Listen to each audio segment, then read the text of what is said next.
बाबा फरीद का कलाम भी उस जमाने के सारे ਜਿਹੜੇ ਸੰਤ ਸਨ ਨਾ, ਇਹਨਾਂ ਦੇ ਕਲਾਮ ਮੂੰਹ ਜ਼ਬਾਨੀ ਚੱਲਦੇ ਸਨ, ਮੂੰਹ ਜ਼ਬਾਨੀ ਚੱਲਦੇ ਸਨ। ਉਹ ਮੂੰਹ ਜ਼ਬਾਨੀ ਕਲਾਮ ਨੂੰ ਜਦੋਂ ਲਿਖਤ ਵਿੱਚ ਆਇਆ ਹੈ, ਉਹ ਬਾਬਾ ਨਾਨਕ ਦੀ ਦੇਣ ਹੈ ਬੜੀ ਵੱਡੀ। 250 ਸਾਲ ਬਾਬਾ ਫਰੀਦ ਦੇ ਬਾਅਦ ਜਦੋਂ 12ਵੀਂ ਗੱਦੀ ਨਸ਼ੀਨ ਸਨ ਪਾਕਪਟਨ ਵਿੱਚ, ਗੁਰੂ ਨਾਨਕ ਤੇ ਭਾਈ ਮਰਦਾਨਾ ਉੱਥੇ ਜਾਂਦੇ ਨੇ ਔਰ 2 ਵਾਰੀ ਜਾਂਦੇ ਨੇ।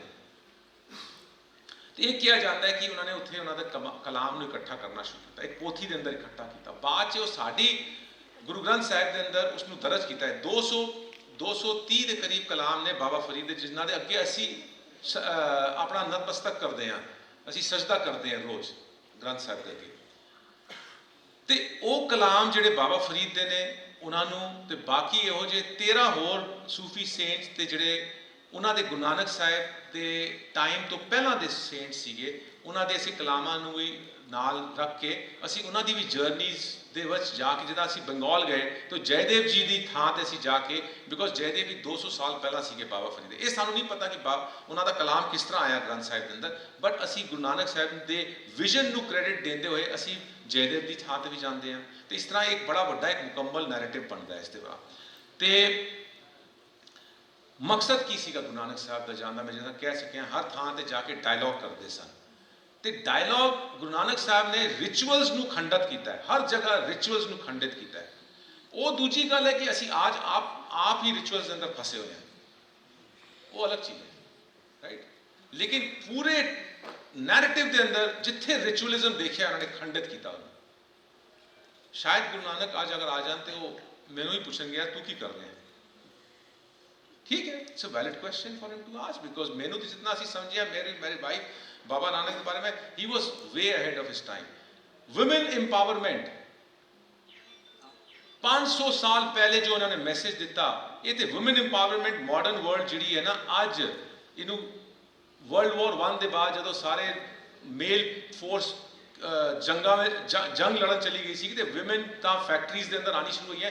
विमेन एम्पावरमेंट तो उतों स्टार्ट होया। बाबा नानक 500 साल पहला जो कलाम उन्होंने लिखे ने विमेन की इक्वालिटी के बारे, वो तुम पढ़ना शुरू करोगे, what a visionary he was. एक मैं तुम्हें दसदा, सिर्फ एक, बहुत ने कलाम हो जाए, कहते भंड जमीए भंड निमीए।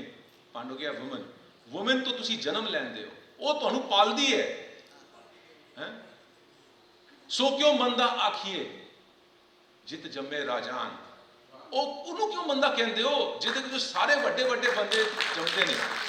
500 years back ਇਸ ਜ਼ਮੀਨ ਤੋਂ ਸਨ, ਇਸ ਜ਼ਮੀਨ ਤੋਂ। claim him, he is yours। ਉਹ ਤੇ ਮਜ਼ਹਬ ਤੇ ਬਾਹਰ ਨੇ, ਨਾ ਕੋ ਹਿੰਦੂ ਨਾ ਮੁਸਲਮਾਨ। ਬੇਸ਼ੱਕ ਆਪਣੇ ਮਜ਼ਹਬ ਦੇ ਦਾਇਰੇ 'ਚ ਅਸੀਂ ਛੂਆ-ਛੂਤ ਕਰ ਦਈਏ, ਨਹੀਂ। these are visionary saints। ਅਗਰ ਮੈਂ ਬਾਬਾ ਫਰੀਦ ਨੂੰ ਆਪਣਾ ਸਮਝਣਾ, ਤੁਸੀਂ ਵੀ ਸਮਝੋ ਨਾ, ਪੜ੍ਹੋ ਨਾ, ਜਾਓ ਡਾਕੂਸੀ ਨੂੰ ਸਮਝੋ। ਤੇ ਉਹ ਡਾਇਲੌਗ ਰਿਚੁਅਲਿਜ਼ਮ ਦੀ ਗੱਲ ਕਰਦੇ ਹੋਏ ਮੈਂ ਸਲੀਮਾ ਨੂੰ ਰਿਕੁਐਸਟ ਕਰਾਂਗਾ, ਉਹ ਇੰਟਰਫੇਥ ਡਾਇਲੌਗ ਦੇ ਅੰਦਰ ਦੇਖੋ ਕਿਸ ਤਰ੍ਹਾਂ ਉਸ ਚੀਜ਼ ਨੂੰ ਖੰਡਿਤ ਕਰਦੇ ਨੇ। ਇੱਕ ਜੋਗੀਆਂ ਦੇ ਬਾਰੇ 'ਚ ਸੀ, ਜੋਗੀਆਂ ਦੀ ਗੱਲ ਕੀਤੀ ਹੈ, ਮੈਂ ਸਲੀਮਾ ਨੂੰ ਇੱਕ ਰਿਕੁਐਸਟ ਕਰਾਂਗਾ, ਇੱਕ ਸ਼ਬਦ ਸੁਣਾਵੇ। ਇੱਕ ਸਟਾਂਜ਼ਾ ਹੀ ਹੋਏਗਾ। ਹਾਂਜੀ।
ਗੱਲਾਂ ਨਾਲ ਜੋਗ ਨਹੀਂ ਹੁੰਦੀ, ਜੋਗ ਇੱਕ ਡਿਸਪਲਿਨ, ਗੱਲਾਂ ਨਾਲ ਕੁਝ ਨਹੀਂ ਜੋਗ ਹੁੰਦਾ।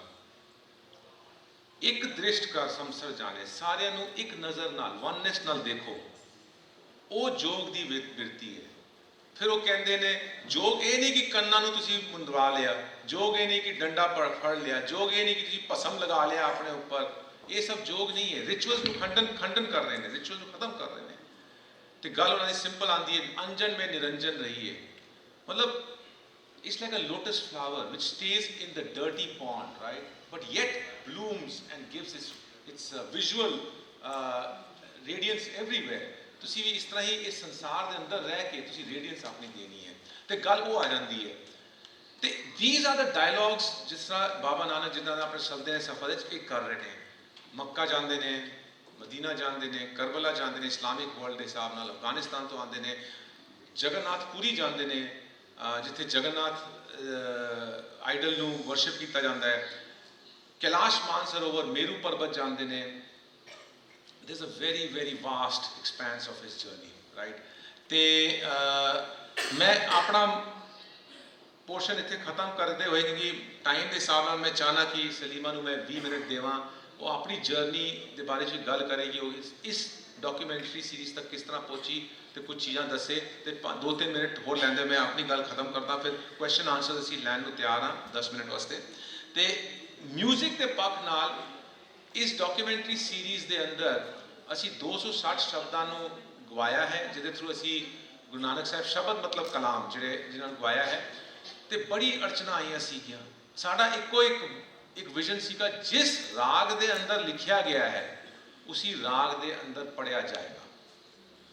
ਇਹ ਤੇ ਆਪਣੇ ਆਲੇ ਦੁਆਲੇ ਇੱਕ ਹੋਰ ਬੇੜੀ ਚੱਕਣ ਵਾਲੀ ਗੱਲ ਹੈ ਨਾ। ਤੇ ਆਲਰੇਡੀ ਤਾਂ ਕੰਪਲਿਕੇਟਡ ਪ੍ਰੋਜੈਕਟ, ਉਸ ਨੂੰ ਤੁਸੀਂ ਹੋਰ ਬੇੜੀ ਜਕੜ ਰਹੇ ਹੋ। ਲੇਕਿਨ ਅਸੀਂ ਕਿਹਾ ਨਹੀਂ, ਅਸੀਂ ਉਸ ਫੀਲਿੰਗ ਨੂੰ ਕਰਨਾ ਚਾਹੁੰਦੇ ਹਾਂ। ਬਾਬਾ ਨਾਨਕ ਔਰ ਮਰਦਾਨਾ ਅਗਰ ਚਲੇ, ਭਾਈ ਮਰਦਾਨਾ, ਤੇ ਉਹ ਕਿ ਤਬਲਾ ਲੈ ਕੇ ਨਹੀਂ ਚਲੇ ਸਨ, ਪਖਾਵਜ ਲੈ ਕੇ ਨਹੀਂ ਚਲੇ ਸਨ। ਇਨ ਸਮ ਵੇਜ਼ ਅਗਰ ਅੱਜ ਦੇ ਮਾਡਰਨ ਜ਼ਮਾਨੇ 'ਚ ਦੇਖਿਆ ਹੈ ਤਾਂ ਹਾਰਲੀ ਡੇਵਿਡਸਨ ਤੇ ਵੀ ਬੈਠ ਕੇ ਜਾ ਸਕਦੇ ਸਨ, ਇੱਕ ਗਿਟਾਰ ਫੜ ਕੇ, ਹੋ ਸਕਦਾ ਹੈ ਮੈਂ ਗੱਲ ਕਰ ਰਿਹਾ ਮਖੌਲ ਨਾਲ, ਲੇਕਿਨ ਕਹਿਣ ਦਾ ਮਤਲਬ ਹੈ ਕਿ ਇੱਕ ਰਵਾਬ ਜਿਹੜਾ ਸੀਗਾ, ਇਹ ਸਾਡੇ ਪੋਰਸ਼ਨ ਦਾ ਗਿਟਾਰ ਹੈ, ਉਹਨੂੰ ਲੈ ਕੇ ਬਸ ਚਲੇ ਸਨ। ਤੇ ਨਾਲ ਕੋਈ ਪਰਕਸ਼ਨ ਇੰਸਟਰੂਮੈਂਟ ਨਹੀਂ ਚੱਲਿਆ ਸੀਗਾ। ਤੇ ਅਸੀਂ ਇਸ ਦੇ ਅੰਦਰ ਇਤਨੀ ਉਹ ਚੀਜ਼ ਨੂੰ ਰੀਕ੍ਰੀਏਟ ਕਰਨ ਦੀ ਕੋਸ਼ਿਸ਼ ਕੀਤੀ। ਅਸੀਂ ਕਿਹਾ ਕਿ ਕੋਈ ਪਰਕਸ਼ਨ ਇੰਸਟਰੂਮੈਂਟ ਨਹੀਂ ਚੱਲੇਗਾ ਔਰ ਉਸ ਰਾਗ ਦੇ ਅੰਦਰ ਗਾਇਆ ਜਾਏਗਾ। ਹੁਣ ਗੱਲ ਇਹ ਆਈ ਕਿ ਸਲੀਮਾ ਦੇ ਨਾਲ ਅਸੀਂ ਕਿਹਾ ਕਿ 37 ਰਾਗਾਂ ਵਿੱਚ ਗਾਣਾ ਹੈ। ਹੁਣ ਤਕਸੀਮ ਤੋਂ ਬਾਅਦ ਕਾਫੀ ਰਾਗ ਵੀ ਖਤਮ ਹੋ ਗਏ ਨੇ, ਰਾਗ ਵੀ ਸਾਡੇ ਡਿਵਾਈਡਡ ਨੇ। ਗੌੜੀ ਗੁਆਰੇਰੀ, ਗੌੜੀ ਔਰ ਗੁਆਰੀ ਦਾ ਮਿਸ਼ਰਤ ਰਾਗ ਹੈ। ਸਾਡੇ ਪਾਸੇ ਵੀ ਬੜੇ ਘੱਟ ਲੋਕ ਜਾਣਦੇ ਨੇ, ਕਿਉਂਕਿ ਰਾਗਾਂ ਤੋਂ ਅਸੀਂ ਪਰੇ ਹੋ ਗਏ ਹਾਂ, ਅਸੀਂ ਮਾਡਰਨ ਮਿਊਜ਼ਿਕ ਦੇ ਅੰਦਰ ਆ ਗਏ ਹਾਂ, ਰਾਈਟ। ਤੇ ਉਹਦੇ ਅੰਦਰ ਜਦੋਂ ਇਹਨਾਂ ਨੂੰ ਕਿਹਾ ਕਿ ਗੌੜੀ ਗੁਆਰੇਰੀ 'ਚ ਪੜ੍ਹਨਾ ਪਏਗਾ, ਤੇ ਕਹਿੰਦੇ ਮੈਂ ਤੇ ਸੁਣਿਆ ਨਹੀਂ ਕਦੀ ਗੌੜੀ ਗੁਆਰੇਰੀ। ਤੇ ਇਹਨੂੰ ਕਰਾਉਣ 'ਚ ਵਾਸਤੇ ਸਾਨੂੰ 1 ਸਾਲ ਅਸੀਂ ਕਿਹਾ ਨਹੀਂ, ਤੂੰ ਸ਼ਾਂਤੀ ਨਾਲ ਅਸੀਂ ਤੇਰੀ ਟ੍ਰੇਨਿੰਗ ਕਰਵਾਉਂਦੇ ਹਾਂ। ਤੇ ਜਿਹੜੇ ਸਾਡੇ ਮੇਲ ਸਿੰਗਰ ਸਨ, ਸਤਿੰਦਰ ਸਿੰਘ ਬੋਦਲ, ਉਹ ਪੰਜਾਬ, ਈਸਟ ਪੰਜਾਬ ਦੇ ਸਨ। ਇੰਟਰਨੈਟ ਦੀ ਬੜੀ ਵੱਡੀ ਦੇਣ ਹੈ ਕਿ ਸਲੀਮਾ ਦੀ ਤੇ ਆਪਣੀ ਘਾਲਨਾ ਸੀਗੀ, ਉਸਨੇ 1 ਸਾਲ ਕਹਿੰਦੀ ਹੈ ਨੇਕੀ ਔਰ ਪੂਛ ਮੈਨੂੰ ਕੋਈ ਸਿਖਾਏਗਾ ਤੇ ਮੈਂ ਨਾ ਸਿੱਖਾਂ। ਤੇ ਇਹਨੇ 1 ਸਾਲ ਸਿੱਖਿਆ ਉਹਦੇ ਕੋਲੋਂ, ਜਿਹੜੇ ਨਾਗ ਨਹੀਂ ਆਉਂਦੇ ਸਨ। ਫਿਰ ਇਸਨੇ ਆਪਣੀ ਗਾਇਕੀ ਕੀਤੀ ਹੈ। ਮੈਂ ਇਤਨਾ ਕਹਿੰਦੇ ਹੋਏ ਇੱਥੇ ਰੁਕਾਂਗਾ। ਮੈਂ ਬਸ ਤੁਹਾਨੂੰ ਇਹ ਰਿਕੁਐਸਟ ਕਰਾਂਗਾ, ਗੋ ਟੂ ਦ ਵੈਬਸਾਈਟ ਦ ਗੁਰੂ ਨਾਨਕ, ਗੁਰੂ ਨਾਨਕ ਦੇ ਅੱਗੇ ਦ ਲਗਾਉਣਾ ਹੈ ਬਸ, thegurunanak.com, ਔਰ ਉਸ ਤੇ ਜਾ ਕੇ ਤੁਸੀਂ ਦੇਖੋ, ਆਪਣੀ ਲੈਂਗੁਏਜ ਸਿਲੈਕਟ ਕਰੋ। ਇੱਕ ਚੀਜ਼ ਕਹਾਂਗਾ ਕਿ ਇਹਨੂੰ ਕੋਈ ਬਿੰਜ ਵਾਚਿੰਗ ਨਹੀਂ ਕਰਨੀ, ਜਿੱਦਾਂ ਉਹ ਨੈਟਫਲਿਕਸ ਤੇ ਮਨੀ ਹਾਈਸਟ ਆਈ ਤੇ ਇੱਕ ਰਾਤ ਦੇ ਅੰਦਰ ਸਾਰੀ ਸੀਰੀਜ਼ ਦੇਖ ਲਈ, ਨਹੀਂ ਕਰਨਾ ਉੱਦਾਂ। ਹਾਂ, ਇੱਕ ਐਪੀਸੋਡ ਦੇਖੋ, ਹਫਤੇ ਵਿੱਚ ਦੇਖੋ, 10 ਦਿਨ 'ਚ ਦੇਖੋ, ਥੋੜਾ ਰਿਫਲੈਕਟ ਕਰੋ, ਸੋਚੋ, ਦੂਜੇ ਤੇ ਜਾਓ, ਕੋਈ ਪੈਸੇ ਨਹੀਂ ਦੇਣੇ, 40-45 ਮਿੰਟ ਕੱਢੋ ਤੇ ਦੇਖੋ, ਉਹਨੂੰ ਸਮਝੋ। तो I request सलीमा कि सलीमा 20 मिनट लैके अपनी जर्नी दसे